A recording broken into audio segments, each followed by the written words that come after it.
In John 8, the Pharisees bring a woman to Jesus who's been caught in sin, and they want Jesus to be able to justify their ability to stone her according to religious law. And when I see the interaction between Jesus and the Pharisees, I'm used to watching him own the Pharisees, as in, I'm used to watching him say some things that basically flip all their deception on its butt and send them running away because, Jesus outsmarted him again.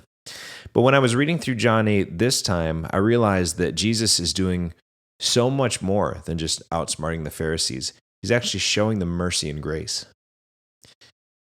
After they talk to him, Jesus doesn't immediately respond. He just stoops down and he starts writing in the sand. And we don't know what he was writing. But in this moment, I'm imagining that he started prophetically seeing the sins of the Pharisees and starts writing them in the sand. Not attached to any names or any person, just writing the sins that they know they've committed.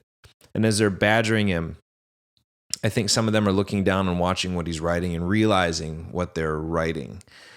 And finally, when he answers, he stands up and he says, "Let he who is without sin cast the first stone." And I think that comment in that moment, in the setting of these Pharisees looking at their sins that have been forgiven or passed over, written in the sand, understanding that someone actually knew that they'd committed those sins that were punishable by death.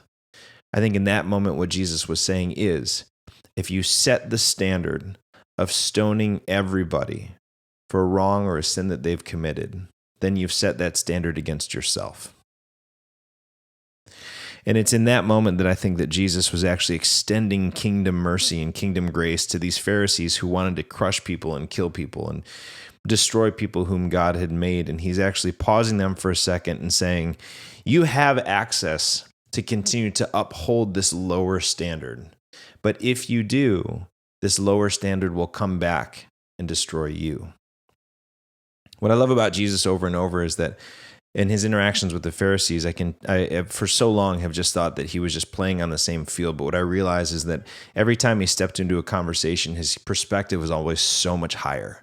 And he was always listening to what people said. But moreover, his vision was so locked on the kingdom that even when the religious leaders who were killing people worthy of grace came to him and tried to trap him into saying something that would bring the authority of Jesus to stone a woman who was in need of mercy and forgiveness, that he was able to sit in that moment and say, think bigger.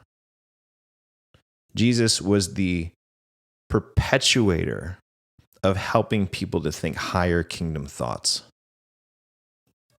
And when people brought a lower thought to him, he didn't just cast down the lower thought. He raised the standard so that people would begin to be able to see that the kingdom was higher.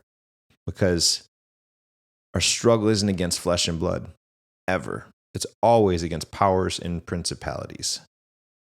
Raise the standard.